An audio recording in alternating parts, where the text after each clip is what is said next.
7 अक्टूबर 2023 को जब हमास ने इजराइल पर हमला किया तो उस वक्त ईरान ने इस हमले की जमकर प्रशंसा की थी और ईरान के बाद तुर्की ऐसा देश था जिसने इजराइल के खिलाफ मोर्चा खोल दिया। हालांकि तब से लेकर अब तक तुर्की का रुख बदला नहीं है, बल्कि वो अब भी हमास और हिजबुल्लाह के पक्ष में खड़ा है। हैरान करने वाली बात यह है कि अमेरिका की अगुवाई वाले नाटो में तुर्की इकलौता देश है जो लगातार हमास और हिजबुल्लाह को सपोर्ट कर रहा है।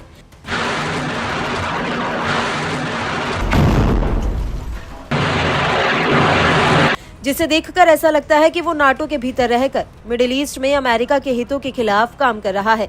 हालांकि तुर्की शुरुआत से ही हमास और हिजबुल्लाह का समर्थन करता आया है और इससे पहले भी तुर्की के राष्ट्रपति तैयब अर्दोगान ने इजराइल के खिलाफ बोले हैं और अब अर्दोगान ने एक बहुत बड़ा दावा किया है। दरअसल तुर्की के राष्ट्रपति का कहना है कि इजरायली पीएम बेंजामिन नेतन्याहू की नजर तुर्की के एनाटोलिया पर है, जिसे वे ग्रेटर इजराइल के विस्तार के रूप में देखते हैं। अर्दोगान का कहना है कि अगर इजराइल ने ऐसा किया तो दोनों देशों के बीच युद्ध होगा। हालांकि एनाटोलिया को लेकर इजराइल की तरफ से अभी तक कोई ऐसा इशारा नहीं मिला जिससे ये साफ होता हो कि इजराइल तुर्की के किसी हिस्से को हड़पना चाहता है। आपको बता दें कि अर्दोगान ने तुर्की के नए संसदीय सत्र को संबोधित करते हुए कहा कि उन्माद और धार्मिक कट्टरता में डूबी इजरायली सरकार फिलिस्तीन और लेबनान के बाद प्रॉमिस लैंड के रूप में हमारी धरती पर नजरें गड़ाएगी। हालांकि इससे पहले भी अर्दोगान नेतन्याहू के ग्रेटर इजराइल के सपने को लेकर कुछ ऐसा ही दावा कर चुके हैं। इसके अलावा अर्दोगान अपने पिछले बयानों में भी इजराइल के साथ खुले संघर्ष की बात कही है।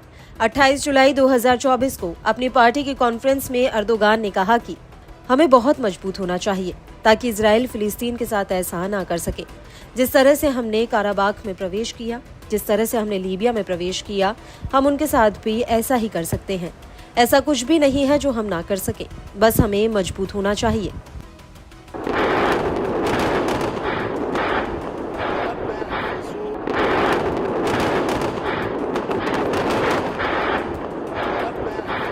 लेकिन तुर्की का ये बयान ऐसे समय में आया है जब इजराइल ने नसरल्लाह को मारने के बाद लेबनान पर जमीनी हमला कर दिया हो। हैरान करने वाली बात यह है कि अमेरिका और यूरोपीय संघ ने हमास को आतंकी संगठन की लिस्ट में डाला है और तुर्की लगातार हमास को सैन्य साजो सामान मुहैया कराने के साथ साथ उसके राजनयिक संबंध भी बढ़ा रहा है,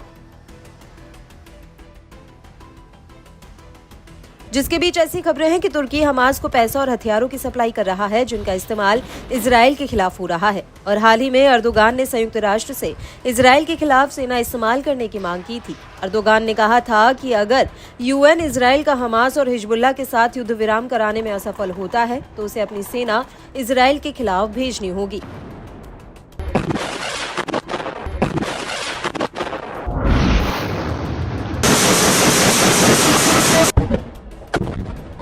आपको बता दें कि अर्दोगान ने यूएन के साथ साथ दूसरे मुस्लिम देशों को भी नहीं बख्शा। अर्दोगान ने मुस्लिम देशों की आलोचना करते हुए कहा कि उन्हें इजराइल पर आर्थिक, राजनयिक और राजनीतिक दबाव को बढ़ाना चाहिए जिससे वो गाजा में युद्ध विराम के लिए राजी हो जाएं।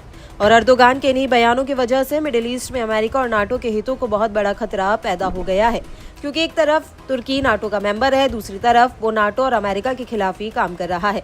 मौजूदा समय में तुर्की और ईरान के रुख में कोई ज्यादा फर्क नहीं है। दोनों ही देश हमास और हिजबुल्लाह के बड़े समर्थक हैं।